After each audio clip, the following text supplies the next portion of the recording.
로마서 5장 8절을 우리 함께 보시겠습니다.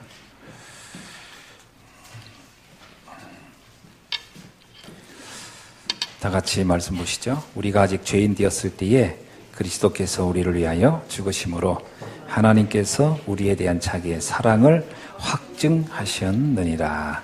아멘. 오늘 제목을 한번 따라합시다. 재앙지대. 이게 무슨 얘기냐면 재앙지대를 살리라는 말이거든요. 그러면 재앙이라는 말이 뭐예요? 재앙은 피할 수 없는 고통을 겪는 현장, 이런 뜻입니다. 피할 수 없는 고통의 현장. 만약에 우리가 북한에 태어났다. 물론 뭐 지금은 전보다 조금 살기가 좋아졌다고는 하지만 내가 북한에 태어났다 그러면 고통을 피할 수 없겠죠. 또 얼마 전에 그 IS가 좀 최근에 다 무너졌다고 하는데 그 IS가 장악하고 있는 그곳에 누가 태어났다. 그러면 그 고통은 피할 수가 없겠죠. 그죠? 고통이 피할 수 없는 고통이 이미 이렇게 덮고 있는 현장을 말하는 거죠. 자, 그러면 그 재앙지대는 그렇게 정치적으로 또는 어떤 사회적으로 어떤 특정한 지역만 그러냐? 성경은 그렇게 말하지 않습니다. 하나님을 떠나 있는 모든 곳은 재앙지대라고 보는 겁니다. 그죠? 하나님을 떠나 있는 모든 건 재앙지대. 그래서 로마서 3장을 보면 이런 말을 해요. 3장을 한번 볼게요. 3장 13절부터 원래는 이게 10절부터 쭉 보아야 되는데 한번 볼게요. 10절부터 18절까지 볼게요. 이게 재앙지대의 모습을 이렇게 말한 거죠. 읽어볼까요? 시작. 기록된 바 의인은 없나니 하나도 없으며 깨닫는 자도 없고 하나님을 찾는 자도 없고 다 치우쳐 함께 무익하게 되고 선을 행하는 자는 없나니 하나도 없도다. 그들의 목구멍은 열린 무덤이요 그들의 혀로는 속임을 일삼으며 그 입술에는 독사의 독이 있고 그 입에는 저주와 악독이 가득하고 그 발은 피 흘리는 데 빠른지라 파멸과 고생이 그 길에 있어 평강의 길을 알지 못하였고 그들의 눈앞에 하나님을 두려움이 없느니라 함과 같으니라. 아멘. 이런 고통이 이미 들어져 있는데, 이런 고통 속에 있는데 사람들은 모르죠. 이게 왜 이런 일이 내게 왔는지를 잘 모르고요. 자, 그래서 첫 번째입니다. 이 고통이 우리에게 온 이유, 세상에 온 이유, 하나님을 떠났기 때문이라는 겁니다. 이게 성경이 일관되게 끊임없이 반복하고 있는 내용이에요. 하나님을 모른다면 단순히 그냥 나는 하나님을 안 믿어 하는 게 아니고 그거는 고통이 올 수밖에 없는 곳으로 우리의 삶이 떨어져 들어간다는 거예요. 이게 굉장히 정말 이게 충격적인 얘기죠. 그럼 예외가 있으면 좋은데 예외가 없다는 거예요. 예외가 없어요. 다 그렇습니다. 자, 그런데 그곳에 빠져 있으니까 사람들은 어떻게 되느냐? 첫째, 분열이 온다는 거예요. 분열이라는 것은 이게 맞을까 저게 맞을까 계속 이렇게 움직이는 겁니다. 사람은 누구나 분열이 있어요. 뭐 저와 여러분들도 분열이 있는 겁니다. 없나요? 언제는 괜찮았다, 언제는 힘들고 언제는 좋았다, 언제는 괴롭고, 이게 분열이잖아요. 근데 이게 깊이의 차이고 반복의 차이라, 이게 이제 이 업다운이 깊고 이게 자주 일어나는 게 정신 문제예요. 조금 전에는 괜찮았다, 지금 막 울고, 지금 막 했다, 좀 있다가 막 분노하고, 이러면 이 분열이 이제 짧은 텀으로 온 거죠. 그러면 정상적인 생활이 안 될 거 아니에요. 사람들이 그 사람의 비율을 어떻게 맞출 수가 없는 거잖아요. 정신 분열이 이제 텀이 짧아지면 그러고, 이게 이제 보통은 길죠. 좀 슬픈 일이 좀 길다가 또 즐거운 일이 좀 있다가 이렇게 뭐 은혜가 좀 된다가 좀 이렇게 좀 울적했다가, 이게 텀이 긴 거지 차이는 다 있어요. 없는 사람은 없을 겁니다. 우리가 복음을 들으면서 요게 이 깊이가 조금 덜한 거고, 이게 반복이 좀 덜한 거지, 이게 없을 수는 없어요. 여러분들 표정을 보면은, 오늘은 좀 기분이 별로 안 좋구나. 오늘 보면, 오늘 기분 좋구나. 벌써 분열이 온 거잖아요. 늘 기분이 일관돼 있지 않잖아요. 이게 옵니다, 이렇게 쭉. 그 차이가 좀 있을 뿐이지. 근데, 분열증이라고 하면 이미 생활이 정상적으로 될 수 없는 상태에 온 겁니다. 약간 상식적인, 일반적인 어떤 그 규범에서 벗어난 정도의 수준인 거죠. 이 깊이가 깊고 이게 반복이 되어버리면요. 그렇게 되면 어떤 상태라고 하냐면 삶의 리듬이 깨졌다, 그렇게 합니다. 삶의 리듬이 깨진 겁니다. 그러니까 주변에 있는 사람도 그 사람을 대하기가 어렵고 본인도 생활하는 게 힘들고 고통스럽죠. 분열증이 왔다라고 하는 겁니다. 왜 그럴까요? 두려워서 그런 겁니다. 염려에서 오는 거예요. 이 분열은 염려에서 오는 겁니다. 염려가 계속 밀려오는 거예요. 하나님을 떠난 인간에게는 염려가 그림자처럼 붙어 있는 거거든요. 근데 이게 답을 모르니까 무서운 거예요. 사실은 이제 오늘을 배불리 먹어도 내일이 두려운 사람이 있잖아요. 거지들. 그러나 오늘 굶어도 내일이 걱정 안 되는 사람이 있어요. 부자들. 오늘 배고프면, 다이어트 하면 되지, 이러는데, 돈 있는 사람이 냉장고에 아무것도 없으면요, 다이어트 할 시간 평가보다 하지. 돈 없는 사람이 냉장고 아무것도 없으면 무섭습니다. 굶어 죽을까봐. 그러니까, 이게 완전히 이게 리듬이 깨져버리는 거죠. 삶의 리듬이 깨져버리면 이 두려움 속에서 마음과 생각이 갈피를 못 잡는 거죠. 하나님을 떠난 상태. 그래서 여러분이 사람들을 보면 이 사람 정말 막 하루가 다르구나. 이게 업다운이 심하구나. 또 이것 때문에 이 사람이 생활이 안 되는구나. 이렇게 보이잖아요. 이미 재앙지대에 빠져온 겁니다. 그 사람들 도와줘야 되는 거거든요. 그들을 살려야 할 시간표가 보이는 겁니다. 우리가 전에 그랬기 때문에, 그죠? 저와 여러분이 다 그렇게 살았잖아요. 저는 그거 이해돼요. 말은 안 해서 그렇지 저도 업다운이 많았거든요. 감정 기복이. 그게 완전히 없어진 건 아닙니다. 뭐 없어진다는 사람은 없어요. 그냥 있어요, 있기는. 가끔 우리 자녀들은 알죠. 아빠 왜 그래? 뭐 그런데 이제 그게 좀 업됐을 때, 아빠 또 왜 그래? 다운됐을 때. 근데 이게 어쩌다 나타나는 거지, 어쩌다 이렇게. 어쩌다. 그거 있습니다. 그러니까 알죠. 근데 그게 하루에 매일 나타난다. 시도 때도 없이. 주변 사람이 못 견디죠. 그래서 생활 리듬이 깨진 거라고 하는 겁니다. 그 사람이 이제 그때는 이제 병원에 가서 치료받아야 되는 거예요. 약을 먹고 안정을 찾는다든지, 뭐 신경 안정제를 먹는다든지, 뭐 상담을 한다든지 이렇게 하거든요. 근데 근원으로 들어가 보면 약을 먹어서도 치유 안 됩니다. 일시적으로 그 사람의 어떤 흥분을 잠재운 것이지 근본적인 치유는 약으로 되는 게 아니에요. 인생에 답이 보여야 끝납니다. 답이 보여야 돼. 답이 없어서 그래요. 답이 없어서. 왜 사람이 방황하느냐? 답이 안 보이는 거예요. 쉽게 말하면. 그러다 보니까 집착으로 가는 겁니다. 집착. 이거는 의존되는 거죠. 의존하는 겁니다. 사람에게 집착하든지 물질에 집착한다든지 성공에 집착하든지 의존되는 거죠. 왜냐 이제 분열 상태에서 이게 이제 이거 가지고 견딜 수가 없으니까 뭔가 나를 대신 내 상태를 도와줄 수 있는 내 문제를 해결해 줄 수 있는 그 뭔가를 잡는 겁니다. 거기서 집착이 오는 겁니다. 근데 이 집착은 자기가 알아요. 틀렸다는 거를.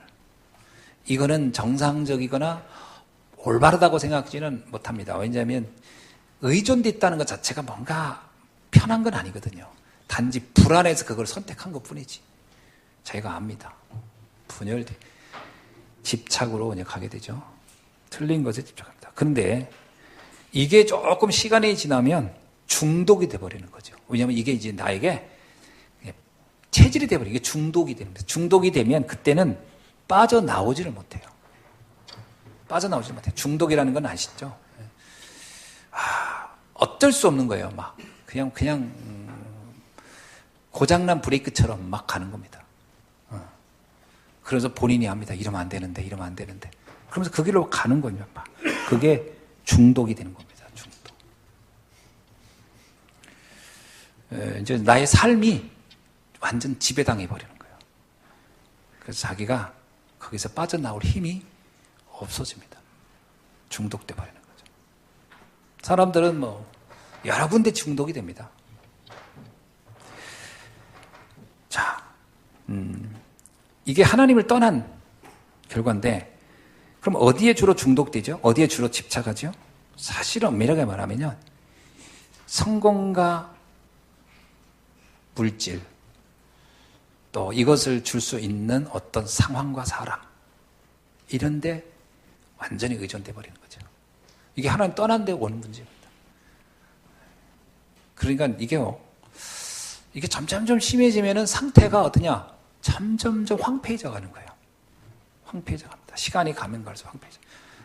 그렇죠? 나이는 먹어가고 환경은 달라지지 않고 달라질 것 같은데 안 되고 정말 황폐해져 버리는 거죠.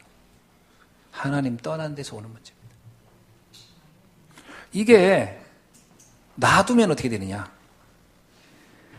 재앙의 뿌리가 돼버려요. 그래서 아예 거기에서 사이클에서, 다른 말로 말하면 일종의 재앙의 메커니즘에 완전 빠져버려요. 그래서 못 빠져나와요.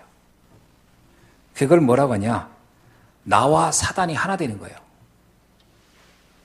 삶이 하나예요, 그냥 아예. 그냥 그 속에 그냥 어떻게 할 수가 없는 거예요. 창세기 3장, 6장, 11장에 뿌리를 내려져 버려 있어요.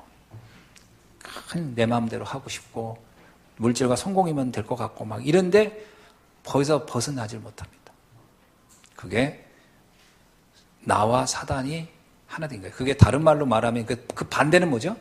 반대는 하나님과 내가 위드가 돼 있는 거고요. 반대는 마귀와 내가 위드가 돼 버리는 거예요. 하나님과 위드냐, 마귀와 위드냐 이렇게 돼 버리는 거예요. 근데 이게 문화 속에 빠져들어가는 거예요. 문화화되는 거예요. 문화화. 이게 이제 나만 그런 게 아니라 주변 사람 다 그러네. 다 그걸 향하고 있는. 그 사람들을 만나면 내가 못 견뎌요. 왜냐하면 그거 맞춰야 되니까. 그게 문화화된 거예요. 문화. 만나는 사람마다 그 얘기를 하는 거예요. 그래 나는 거기서 벗어날 힘이 없는 거죠. 그게 뿌리 내려버린 겁니다. 그게 뭐죠? 현장과 사단이, 나의 현장과 사단이 하나 되는 겁니다. 이게 반대가 뭐냐면 하나님과 함께하는 임마누엘이냐 마귀와 함께하는 것이냐, 이렇게 현장이 함께 해버리는 거죠. 점술, 무속, 우상이라고 하는 것은 문화화된 겁니다. 문화화된 뿌리가 내려져 버렸죠. 그러면 이제 못 벗어납니다. 환경 속에 그냥 거기에 그냥 딱 잡혀버리는 거 아니야.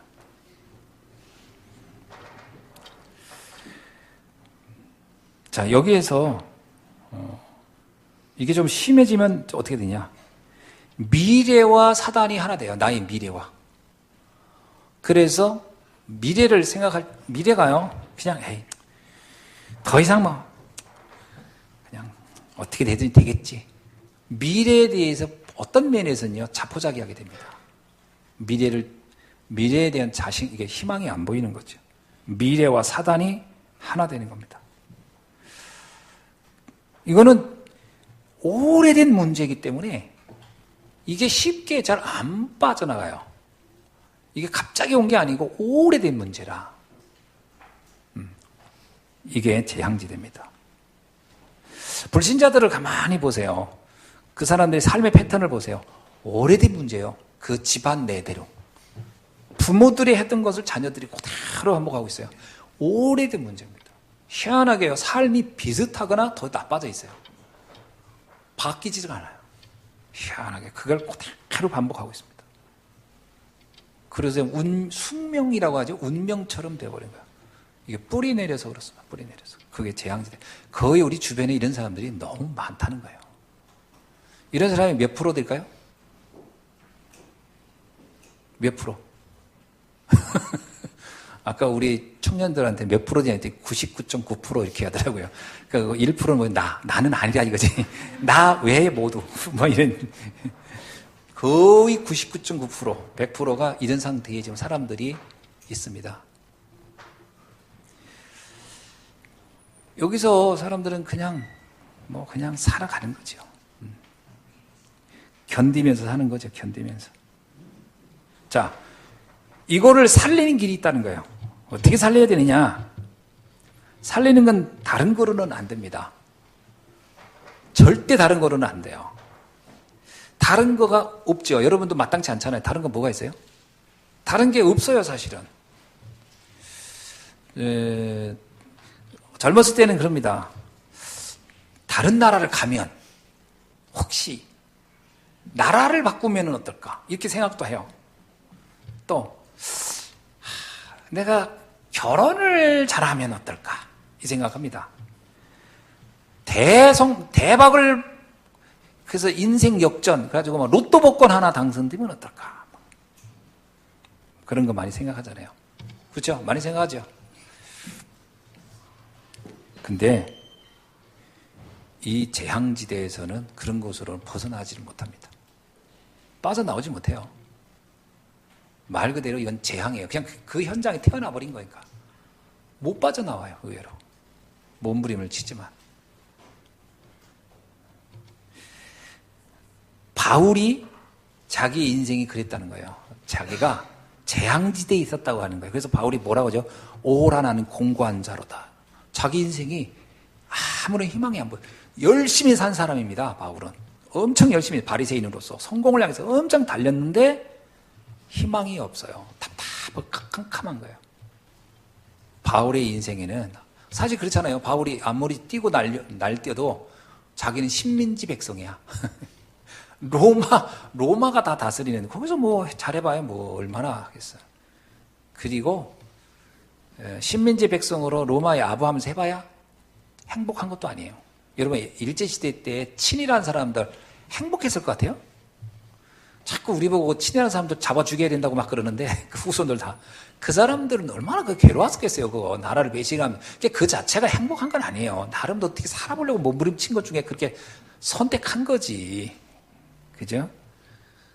그게 그 사람들이 행복했겠냐고요. 행복하지 않습니다. 그 인간적으로 봤을 때도요. 그 같은 민족을 배신하고 산다는 게 쉬운 게 아니에요.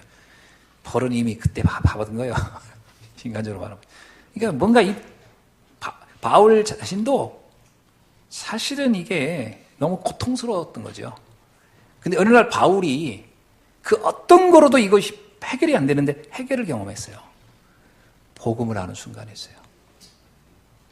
그죠? 복음을 아는 순간. 로마서에 보면 이런 얘기 하잖아요.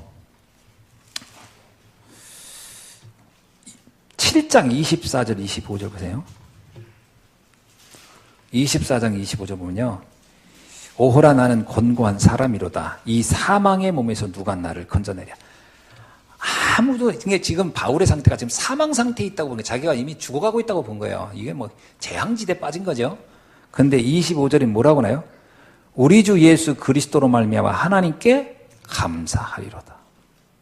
근데 빠져나오는 답을 찾은 거예요. 이게 얼마나 이게 다행이에요. 그래서 바울은 복음을 만나는 순간 그는 이렇게 얘기합니다. 로마서 1장 가보면 1장 16절에 내가 복음을 부끄러워하지 아니하노니 이 복음은 모든 믿는 자에게 구원을 주시는 하나님의 능력이 됨이라. 복음을 부끄러워하지 않는다는 말은 오늘 우리들이 느끼는 그런 부끄러움을 말하는 게 아닙니다. 사람들한테 예수 믿는다고 말하는 게 너무 부끄럽고 민망해. 이런 차원의 단어로 부끄럽다고 쓴 게 아닙니다. 뭐냐면 지금까지 한 번도 이 복음이 또 예수 그리스도를 믿는다는 것이 뭔가를 해결할 거라고 전혀 믿어본 적이 없었다는 거예요. 그거에 대해서 희망, 기대도 갖지 않았던 것들이고 이게 뭐 내 인생을 얼마나 바뀌겠어?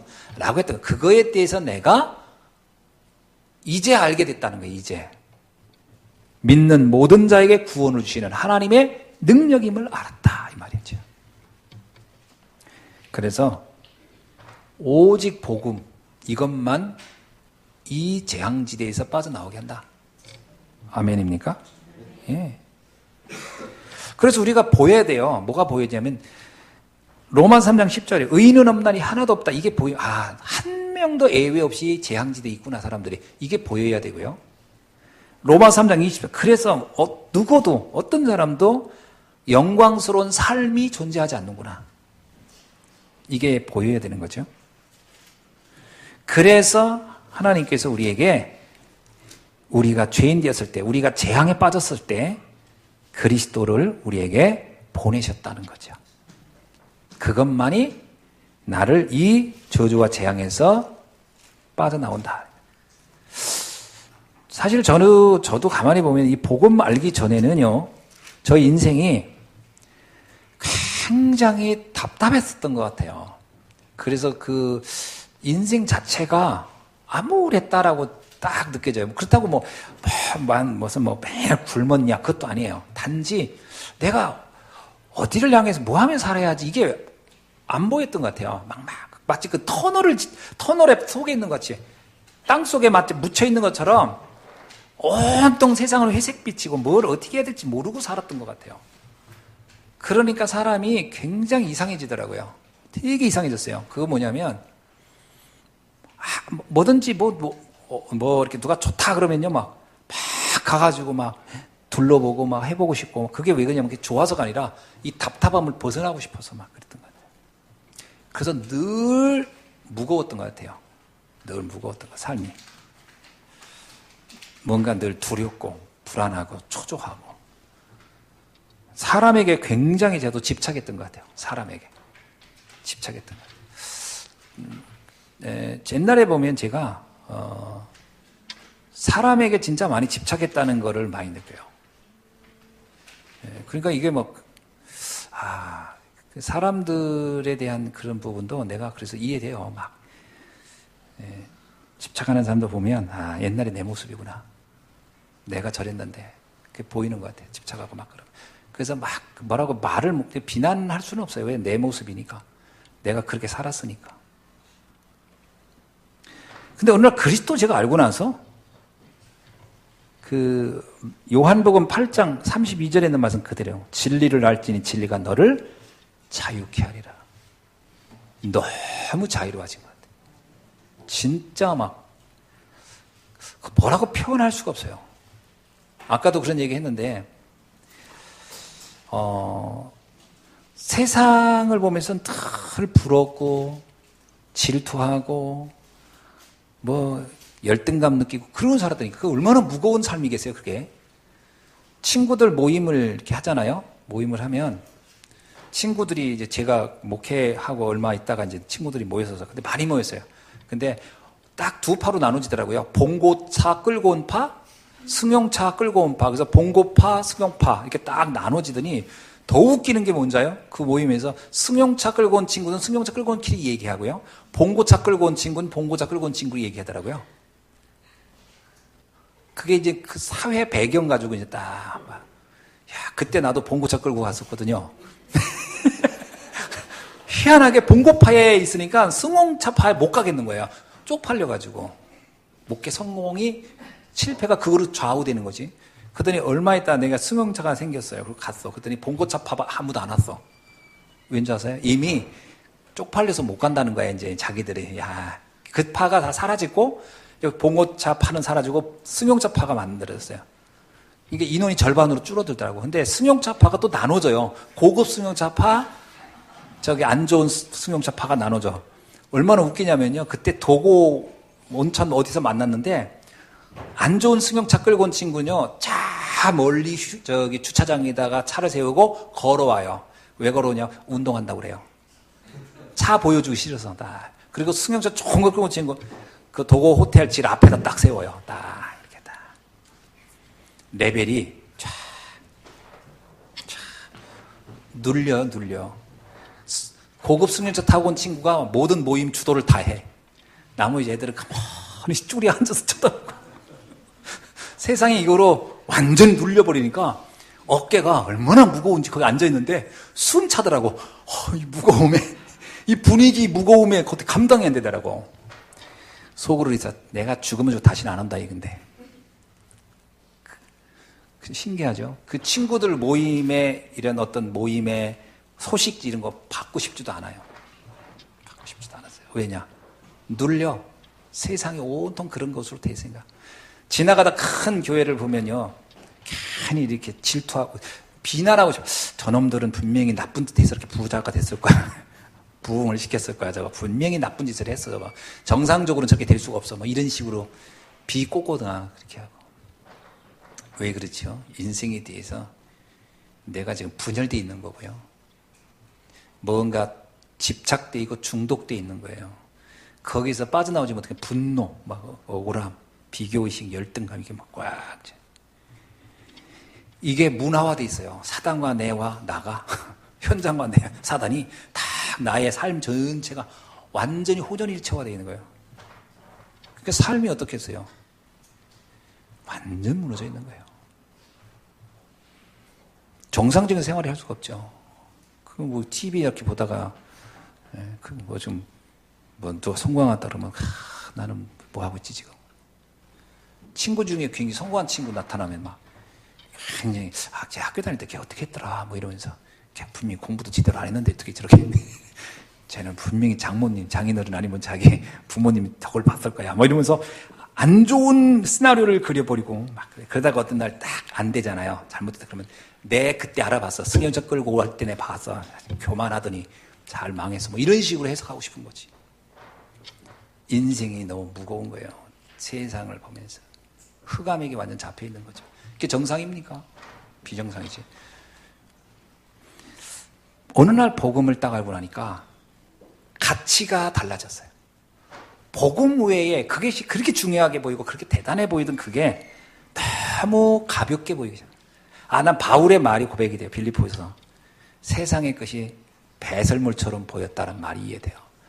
막 그렇다고 해서 전 쓰레기 이런 게 아니라 그만큼 비교가 안 된다는 거예요. 복음의 가치가 이해되니까 세상의 것에 대해서 그렇게 막 그것이 있다 없다 때문에 상처받고 막 이러지 않는다. 그래서 뭐냐? 진리를 알지니 진리가 너를 자유케 하리라. 그 진리가 뭐예요? 그리스도의 가치를 알게 될 때니 그 가치를 알게 된 날로부터 비로소 우리는 자유롭게 되는 거예요. 여러분을 자유롭게 할 수 있는 최고의 축복이 뭐라고 생각하십니까? 그리스도 이해 안 되면요, 영원히 무거운 세상에 짐지고 사는 겁니다. 그 예수님이 뭐래요? 수고하고 무거운 짐 속에 있는 자들아 다 내게로 오라. 복음 모르면 당연히 무거운 짐 지고 살다 가는 거예요. 어쩔 수 없어요. 본인이 뭐 아니라고 큰 소리. 그 속으로만, 겉으로만 난 이럽니다. 나는 그런 거, 난 그런 거 전혀 나 욕심 없어. 나는 소박하게 사는 게 내 꿈. 그걸 뭐라 하는 줄 알아요? 웃기는 멍멍 소리라고 하는 거예요. 그 기회 되고 그러면 다 거기에 확 빨려 들어가고요. 거기에 막 집착하고 나갑니다. 진리를 알지니 진리가 너를 자유케 하리라. 그래야 치유가 돼요. 재앙지대에서 빠져나와요. 그렇지 않으면 절대 못 빠져나옵니다. 복음의 가치가 발견돼야 돼요. 복음이 가장 고상한 것. 바울이 그러잖아요. 복음이 가장 고상함을 내가 알았다. 그분의 손에 잡힌받은 것이 나에겐 가장 중요한 것이다. 사람들에게 인정받고 사람들이 알아주고 박수치는 게 중요한 게 아니라 하나님이 나를 알아주고 하나님이 나를 인정하는 것이야말로 나에게 가장 가치 있는 것이다. 그러면 세상에 그 사람보다 자유로운 사람이 누가 있겠어요?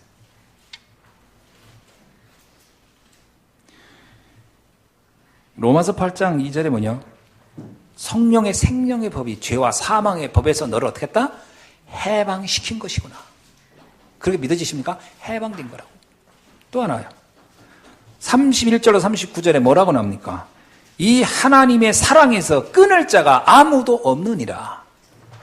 이게 나의 신앙의 중심이 되어버리면 끝나는 겁니다. 이 고백이 진짜 믿어지는 날로부터 끝나는 거예요.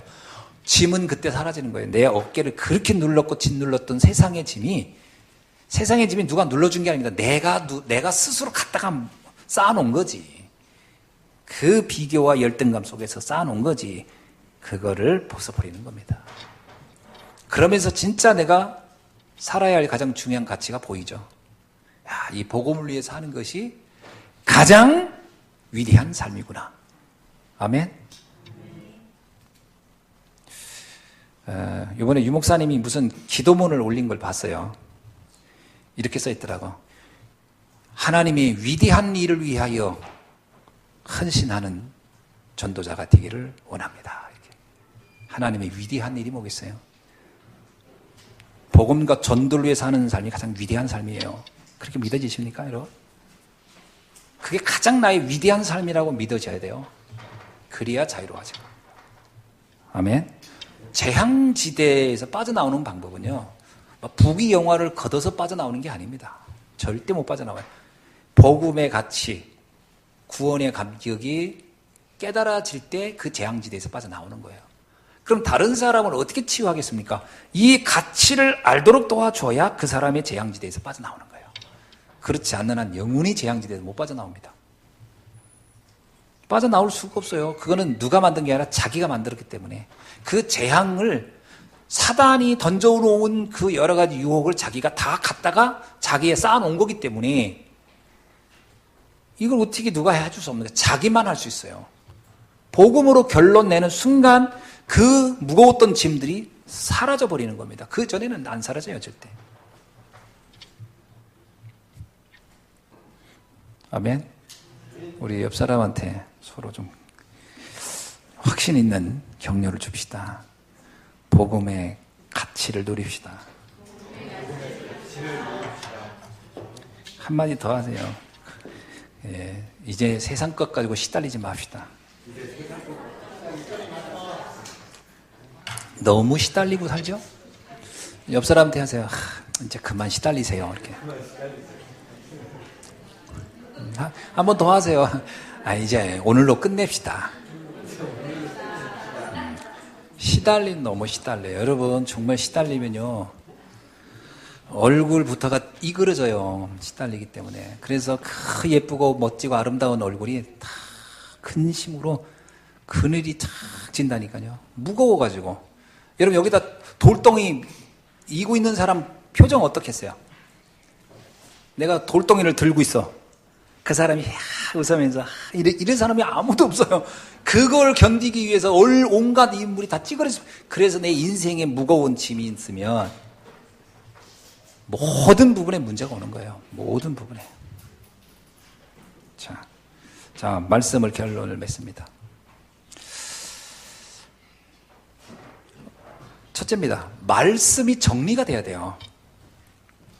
말씀이 정리된다는 얘기는 그냥 말을 이렇게 메시지를 잘 서론 본론 결론 정리한다 이 말이 아니고요.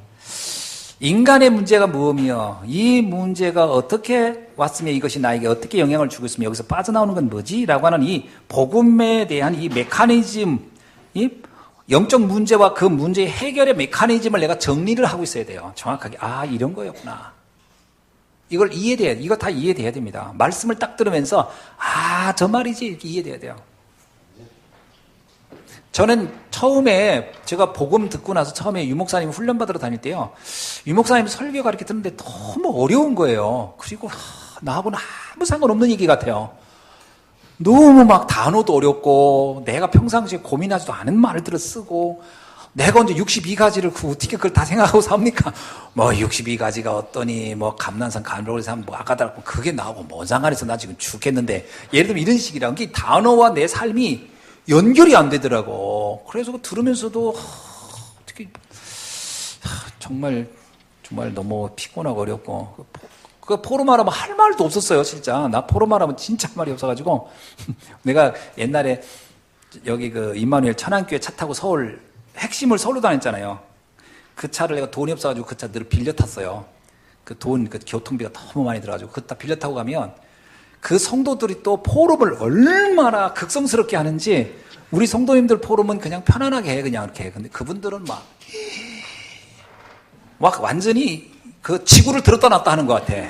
그냥 포럼이 어마어마해. 근데 거기서 가만히 들어보면 어떻게 저런 식으로 포럼을 대단하다. 어느 날 나보고 그날이 이제 동기를 버려야 된다고 그러는데 나는 설명을 못 하겠더라고. 그래서 나 다락방 하고 나서 동기들 다 떠났다 그랬어요.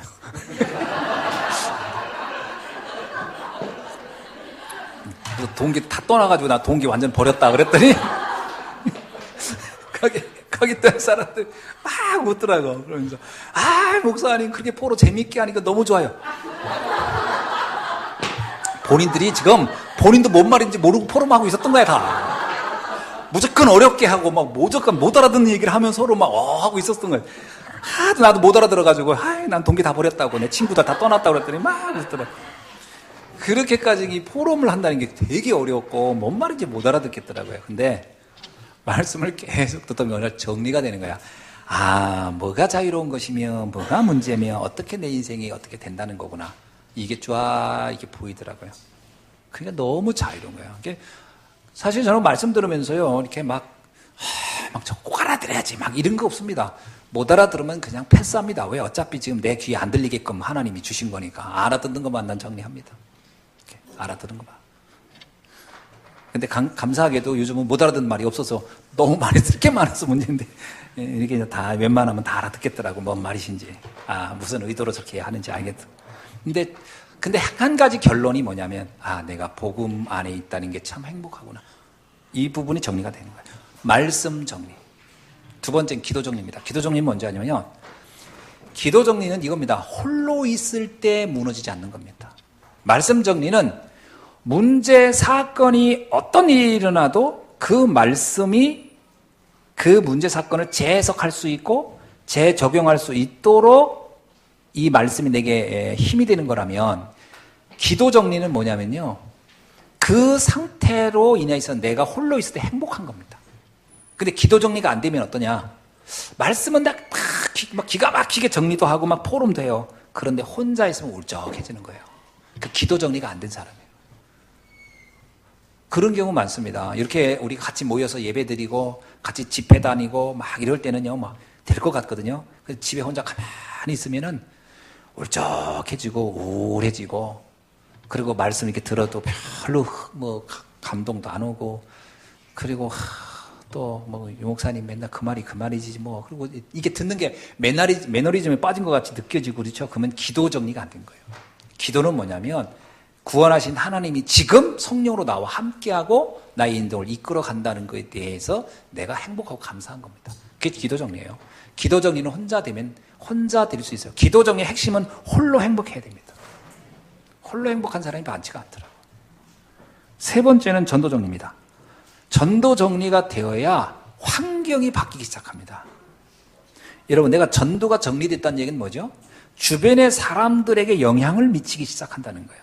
나의 말씀 정리와 기도 정리가 주변 사람들에게 영향을 미치기 시작해요. 주변에 변화가 일어나는 거예요. 그리고 전도 정리 안 된 사람이 있어요. 사람들하고 만나면 서로 할 말이 별로 없고 포럼에도 자꾸 이렇게 불평이 나온다. 불평이 나오고 뭔가 자꾸 짜증이 나오고 뭔가 이렇게 뭔가 문제 중심의 포럼이 나오잖아요. 그러면 전도 정리가 안 된 거예요. 한 예로 들어봅시다. 이 얘기만 하고 좀 마무리할게요. 여러분이 어떤 사람을 만나서 근데 이분이 보니까 자녀가 너무 문제가 많아. 그래서 이분이 나한테 포럼을 하는 거예요. 우리 자녀가 너무 문제가 많고 막 이렇게 해서 어떻게 해야 될지 모르겠다. 그러면 여러분 어떻게 포럼해줘요? 어떻게 포럼해줘요? 그 자녀를 놓고 우리 같이 기도합시다. 그 자녀가 막 말씀을 들을 수 있도록 뭐 이렇게 포럼을 보통 한단 말이에요. 그런데 그거는 지금 순서가 틀렸어요. 어떻게 전도 포럼이 돼야 되냐면요. 그 부모가 그 아이 때문에 시달리고 있는 상태란 얘기는 그 문제를 이 부모가 벗어나지 못한 거예요. 이 부모가 그 문제를 해석할 힘이 없는 거예요, 지금. 해석할 힘이 없기 때문에 이 부모는 그 문제가 크든 작든 지금 시달릴 수밖에 없는 상황이에요. 이 부모가 그 현장에 대한 말씀 정리가 안 된 사람이에요. 어떻게 해야 돼요? 그 부모와 함께 그 부모님이 말씀 집중해야 돼요. 말씀을 통해서 힘을 얻고 오냐 그래서 내 자녀에 대한 하나님의 계획이 보여서 끝나야 돼요. 끝나야 돼요. 하나님이 계획이 있구나 이렇게. 내가 걱정할 게 아니네.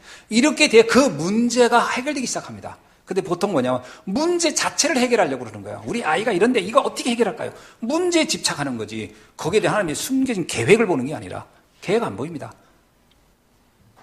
다 그런 식으로 접근하니까 이게요, 전도 포럼이 안 되는 거예요. 그래서 문제는 얘기하다가, 어떡하지요? 기도해 줄게요. 기도하죠. 뭐, 어떡하겠습니까? 해결된 거 아무것도 없어요. 그런 식으로 이제 우리가 전도 정리가 안 돼서 그런 겁니다. 이거 좀 너무 어려운 얘기, 수준 높은 얘기라.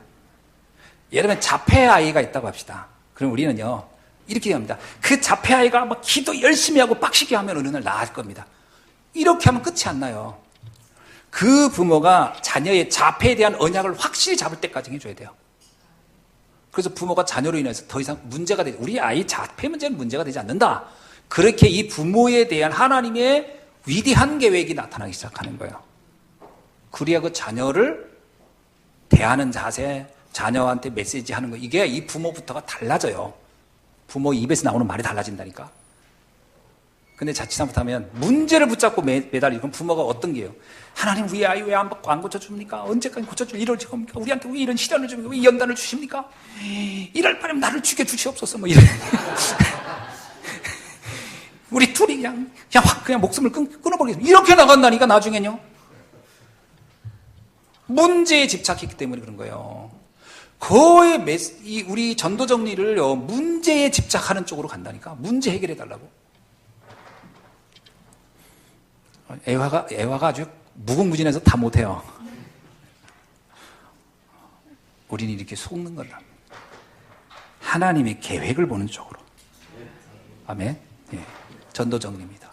그래야 환경에 영향을 주기 시작하는 거예요. 여기까지 말씀드리겠습니다. 기도하겠습니다. 하나님 감사합니다. 오늘 주신 말씀 다시 한번 깊이 우리가 묵상하면서 재앙지대에 빠진 이들을 살려내는 그 한 사람의 응답을 누리게 하옵소서. 예수 그리스도 이름으로 기도하옵나이다. 아멘.